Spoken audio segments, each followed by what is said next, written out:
بسم الله الرحمن الرحيم ياسين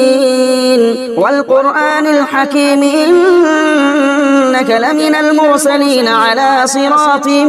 مستقيم تنزيل العزيز الرحيم لتنذر قوما ما أنذر آباؤهم فهم غافلون لقد حق القول على أكثرهم فهم لا يؤمنون إنا جعلنا في أعناقهم أغلالا فهي إلى الأذقان فهم مقمحون وجعلنا من بين أيديهم سدا ومن خلفهم سدا فأغشيناهم فهم لا يبصرون وسواء عليهم أأنذرتهم أم لم تنذرهم لا يؤمنون إنما تنذر من اتبع الذكر وخشي الرحمن بالغيب فبشره بمغفرة وأجر كريم إنا نحن نحيي الموتى ونكتب ما قدموا وآثارهم وكل شيء أحصيناه في إمام مبين واضرب لهم مثلا أصحاب القرية إذ جاءها المرسلون إذا أرسلنا إليهم اثنين فكذبوهما فعززنا بثالث فقالوا إنا إليكم مرسلون قالوا ما أنتم إلا بشر مثلنا وما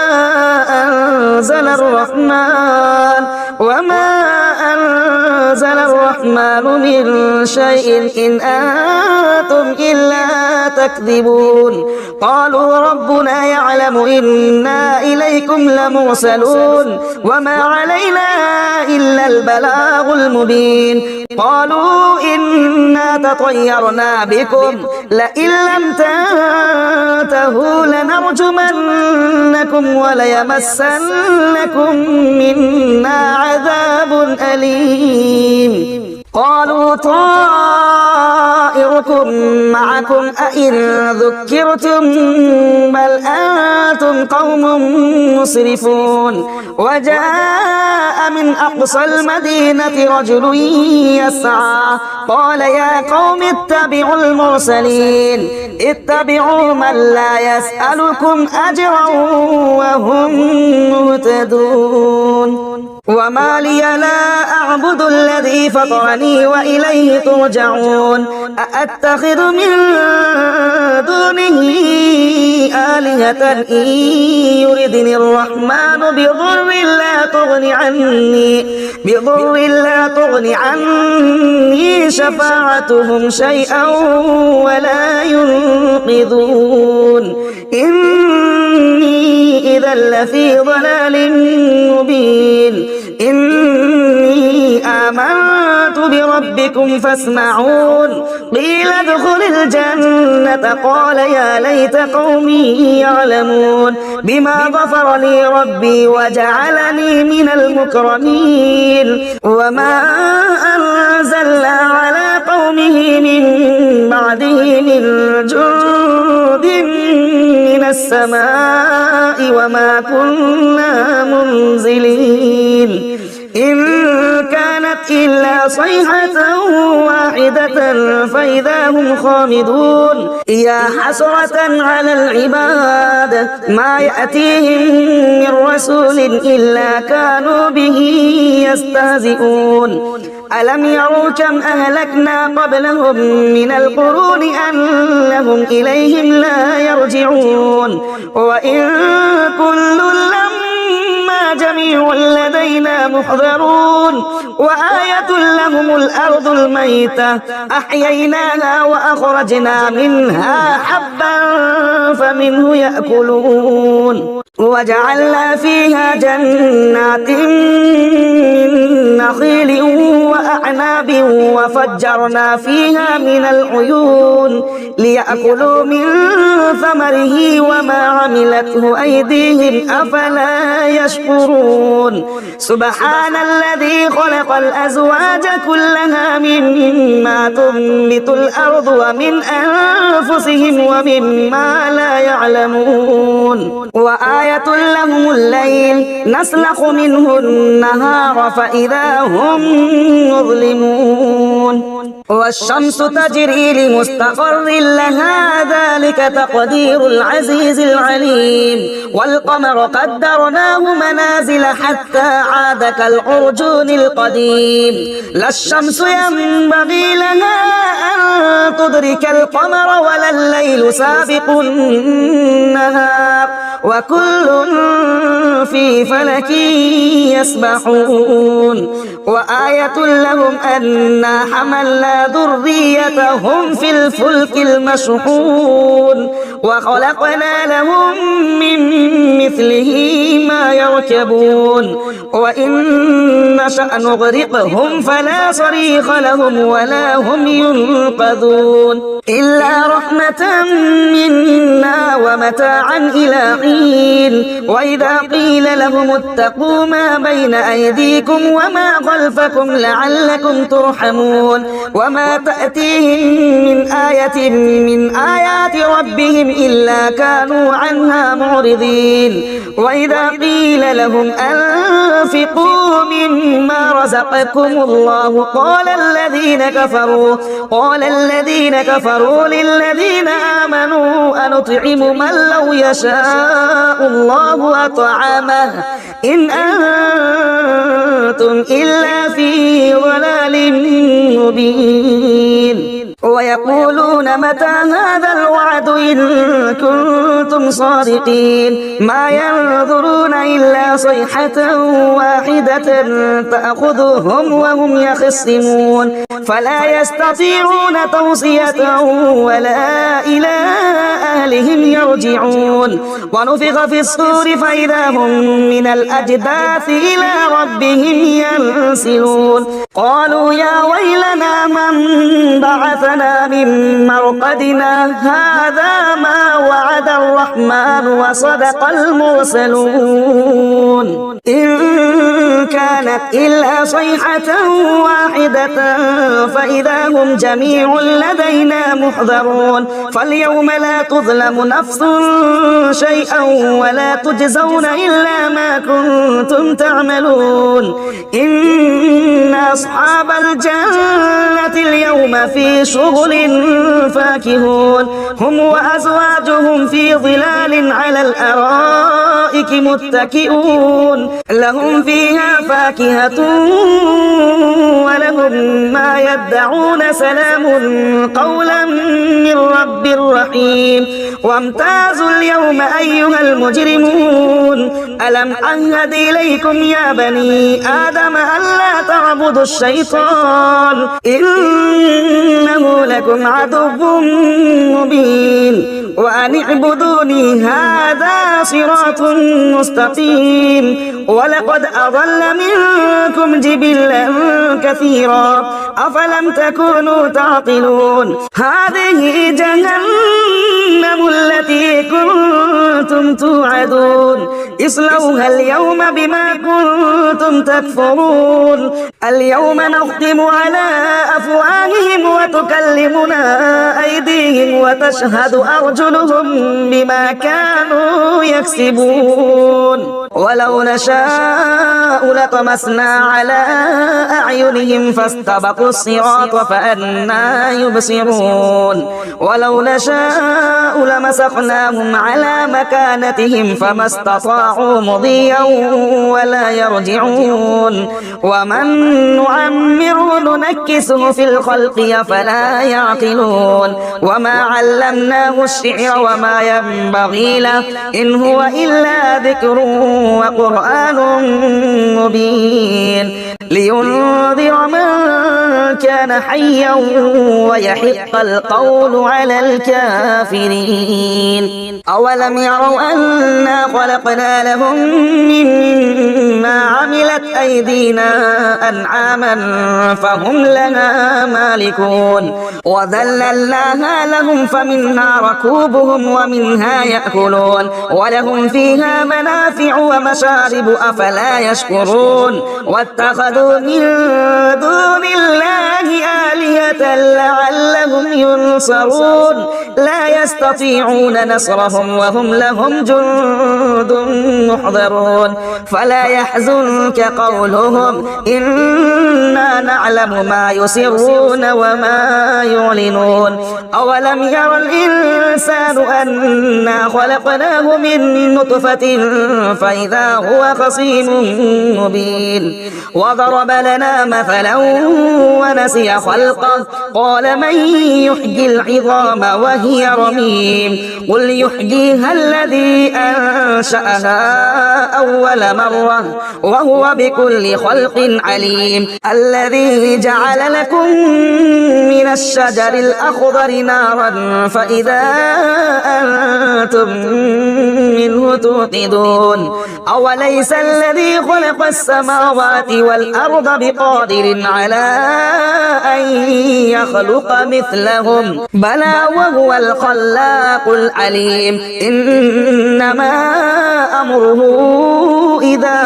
أراد شيئا أن يقول له كن فيكون فسبحان الذي بيده ملكوت كل شيء وإليه ترجعون بسم الله الرحمن الرحيم الرحمن علم القرآن خلق الإنسان علمه البيان الشمس والقمر بحسبان والنجم والشجر يسجدان والسماء رفعها ووضع الميزان ألا تطغوا في الميزان وأقيموا الوزن بالقسط ولا تخسروا الميزان والأرض وضعها للأنام فيها فاكهة والنخل ذات الأكمام والحب ذو العصف والريحان فبأي آلاء ربكما تكذبان خلق الإنسان من صلصال كالفخار وخلق الجان من مارج من نار فبأي آلاء ربكما تكذبان رب المشرقين ورب المغربين فبأي آلاء ربكما تكذبان مرج البحرين يلتقيان بينهما برزخ لا يبغيان فبأي آلاء ربكما تكذبان يخرج منهما اللؤلؤ والمرجان فبأي آلاء ربكما تكذبان وله الجوار المنشآت في البحر كالأعلام فبأي آلاء ربكما تكذبان كل من عليها فان ويبقى وجه ربك ذو الجلال والإكرام فبأي آلاء ربكما تكذبان يسأله من في السماوات والأرض كل يوم هو في شأن فبأي آلاء ربكما تكذبان سنفرغ لكم أيها الثقلان فبأي آلاء ربكما تكذبان يا معشر الجن والإنس إن استطعتم أن تنفذوا من أقطار السماوات والأرض فانفذوا لا تنفذون إلا بسلطان فبأي آلاء ربكما تكذبان يرسل عليكما شباب من نار ونحاس فلا تنتصران فبأي آلاء ربكما تكذبان فإذا وانشقت السماء فكانت وردة كالدهان فبأي آلاء ربكما تكذبان فيومئذ لا يسأل عن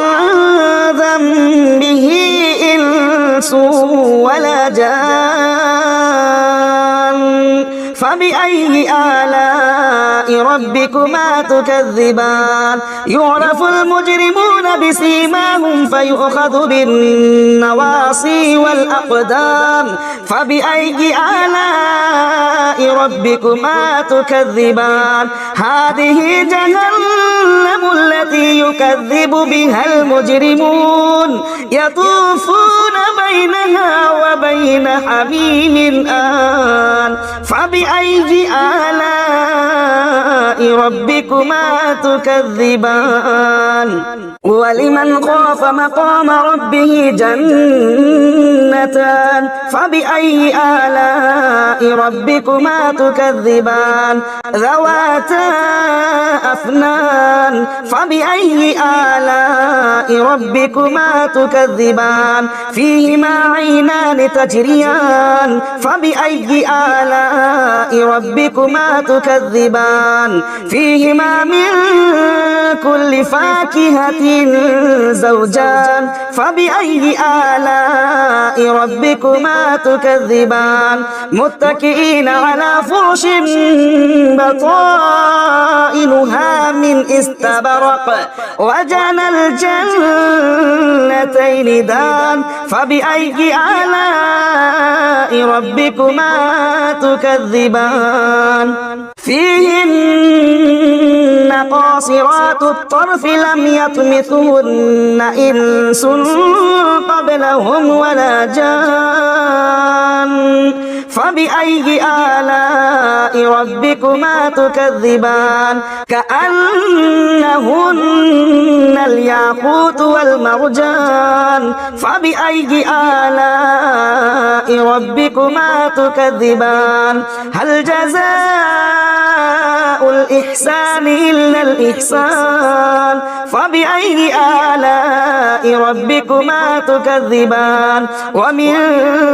دونهما جنتان فبأي آلاء ربكما تكذبان مدهامتان فبأي آلاء ربكما تكذبان فيهما عينان نضاختان فبأي آلاء ربكما تكذبان فيهما فاكهة ونخل ورمان فبأي آلاء ربكما تكذبان فيهن خيرات حسان فبأي آلاء ربكما تكذبان حور مقصورات في الخيام فبأي آلاء ربكما تكذبان لم يطمثهن إنس قبلهم ولا جان فبأي آلاء ربكما تكذبان متكئين على رفرف خضر وعبقري حسان فبأي آلاء ربكما تكذبان تبارك اسم ربك ذي الجلال والإكرام بسم الله الرحمن الرحيم تبارك الذي بيده الملك وهو على كل شيء قدير الذي خلق الموت والحياة ليبلوكم أيكم أحسن عملا وهو العزيز الغفور الذي خلق 7 سماوات طباقا ما ترى في خلق الرحمن الرحمن من تفاوت فارجع البصر هل ترى من فطور ثم ارجع البصر كرتين ينقلب إليك البصر خاسئا وهو حسير ولقد زينا السماء الدنيا بمصابيح وجعلناها رجوما للشياطين وأعتدنا لهم عذاب السعير وللذين كفروا بربهم عذاب جهنم وبئس المصير إذا ألقوا فيها سمعوا لها شهيقا وهي تفور تكاد تميز من الغيظ كلما ألقي فيها فوج سألهم خزنتها ألم يأتكم نذير قالوا بلى قد جاءنا نذير فكذبنا وقلنا ما نزل الله من شيء إن أنتم إلا في ضلال كبير وقالوا لو كنا نسمع أو نعقل ما كنا في أصحاب السعير فاعترفوا بذنبهم فسحقا لأصحاب السعير إن الذين يخشون ربهم بالغيب لهم مغفرة وأجر كبير وأسروا قولكم أو اجهروا به إنه عليم بذات الصدور ألا يعلم من خلق وهو اللطيف الخبير هو الذي جعل لكم الأرض ذلولا فامشوا في مناكبها وكلوا من رزقه وإليه النشور أأمنتم من في السماء أن يخسف بكم الأرض فإذا هي تمور أم أمنتم من في السماء أن يرسل عليكم حاصبا فستعلمون كيف نذير ولقد كذب الذين من قبلهم فكيف كان نكير أولم يروا إلى الطير فوقهم صافات ويقبض ما يمسكهن إلا الرحمن إنه بكل شيء بصير أمن هذا الذي هو جند لكم ينصركم من دون الرحمن إن الكافرون إلا في غرور أمن هذا الذي يرزقكم إن أمسك رزقه بل لجوا في عتو ونفور أفمن يمشي مكبا على وجهه أهدى أمن يمشي صبيا على صراط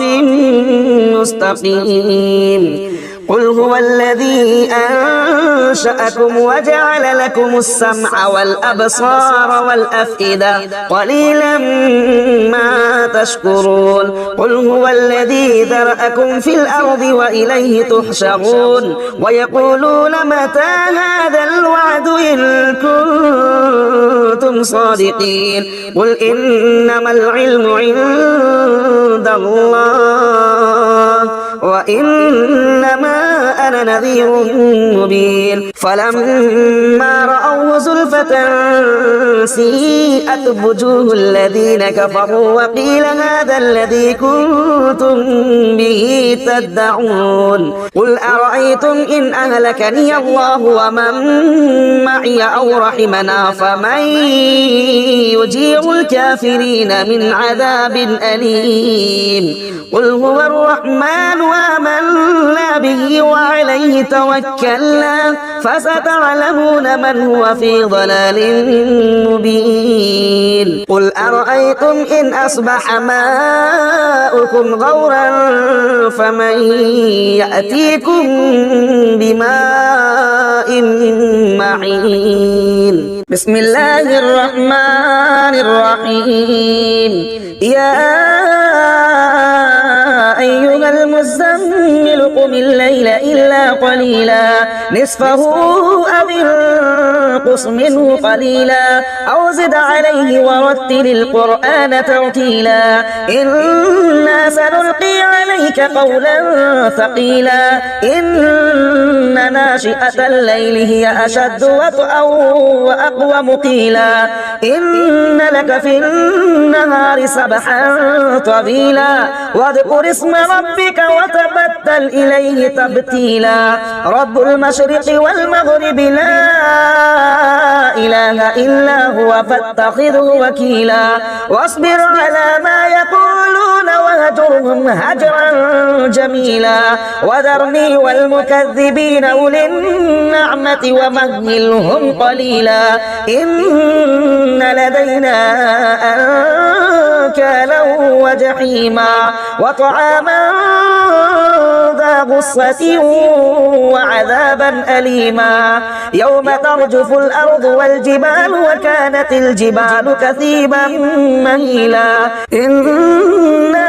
أرسلنا إليكم رسولا شاهدا عليكم كما أرسلنا إلى فرعون رسولا فعصى فرعون الرسول فأخذناه أخذا وبيلا فكيف تتقون إن كفرتم يوما يجعل البلدان شيبا السماء منفطر به كان وعده مفعولا إن هذه تذكرة فمن شاء اتخذ إلى ربه سبيلا إن ربك يعلم أنك تقوم أدنى من ثلثي الليل ونصفه وثلثه وطائفة من الذين معك والله يقدر الليل والنهار علم أن لن تحصوه فتاب عليكم فاقرؤوا ما تيسر من القرآن علم أن سيكون منكم مرضى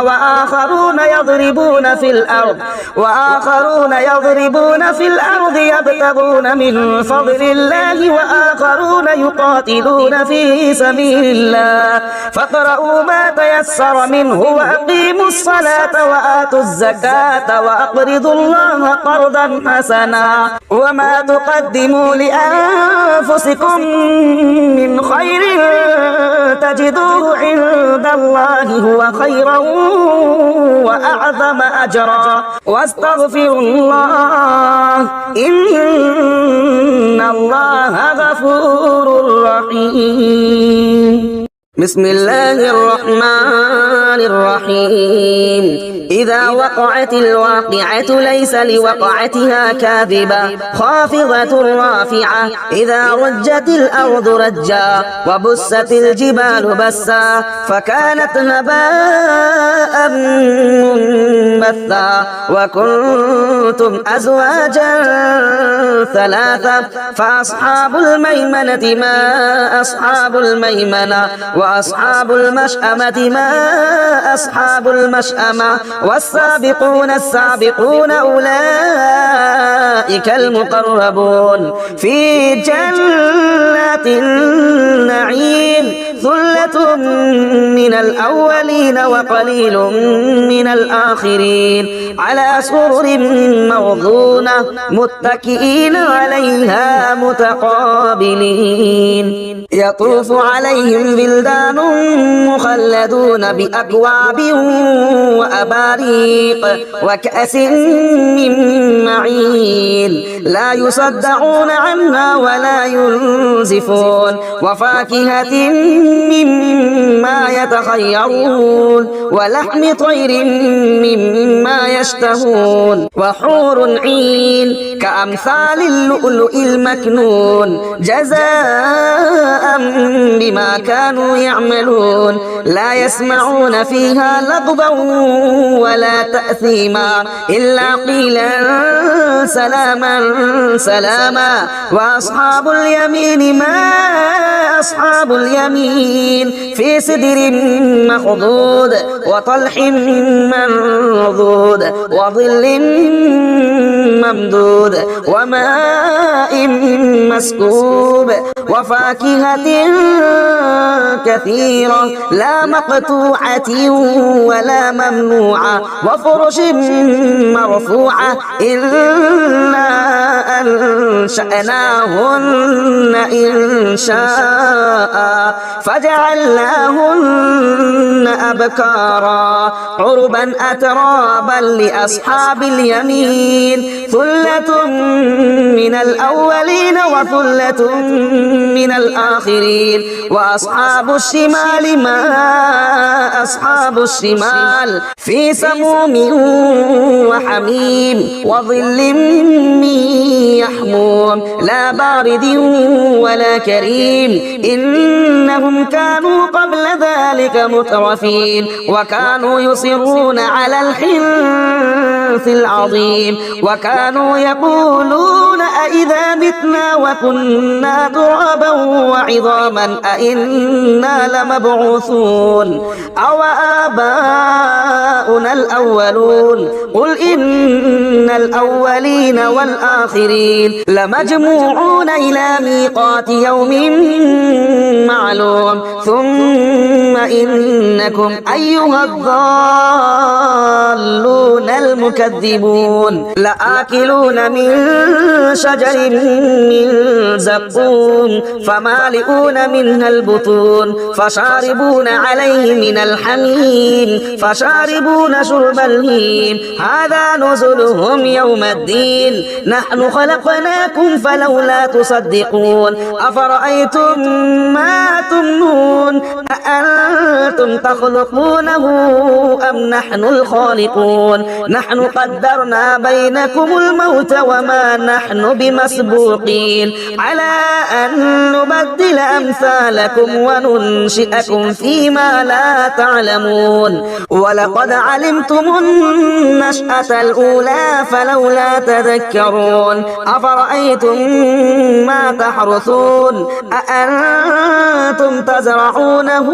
أم نحن الزارعون لو نشاء لجعلناه حطاما فظلتم تفكهون إنا لمغرمون بل نحن محرومون أفرأيتم الماء الذي تشربون أأنتم أنزلتموه من المزن أم نحن المنزلون لو نشاء جعلناه أجاجا فلولا تشكرون أفرأيتم النار التي تورون أأنتم أنشأتم شجرتها أم نحن المنشئون نحن جعلناها تذكرة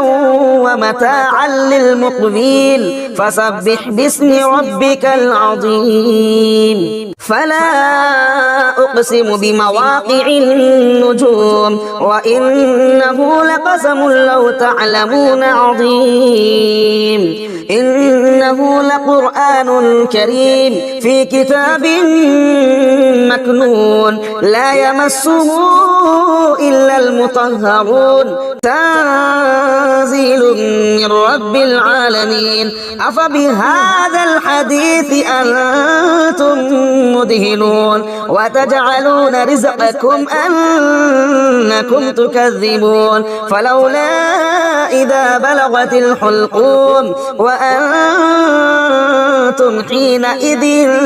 تنظرون ونحن أقرب إليه منكم ولكن لا تبصرون فلولا إن كنتم غير مدينين ترجعونها إن كنتم صادقين فأما إن كان من المقربين فروح وريحان وجنة نعيم وأما إن كان من أصحاب اليمين فسلام لك من أصحاب اليمين وأما إن كان من المكذبين الضالين فنزل